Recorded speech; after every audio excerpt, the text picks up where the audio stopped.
పెద్దయినా నేను నీ పంట కొనుక్కోపోయేది. సంతోషం అయ్యా. ఒక బస్తాకి ఎంత ఇస్తున్నారయ్యా? బస్తా 80 కేజీలే కదా. 1200 తీసుకో. 1200 పెట్టుబడి కూడా రాదయ్యా.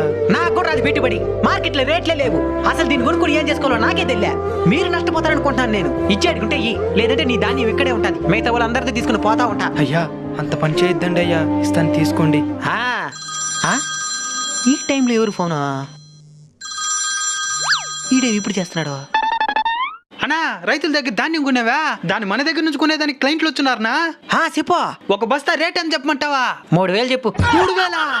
3000. ఇక్కడ రైతులకి 2500 ఇస్తుండేది. ఆ మాత్రం లాభం కూడా లేకపోతే ఇంకెట్టా? 3000 చెప్పు. సరే అన్న. మంచికి కాలమే ఉండేదిలే. ఇనేనవా? సరే వాళ్ళ బస్తాలను ఒక రేటుకి తీసుకున్నా, మీరు ఎక్కువ రేటుకి తీసుకుంటాను కానీ.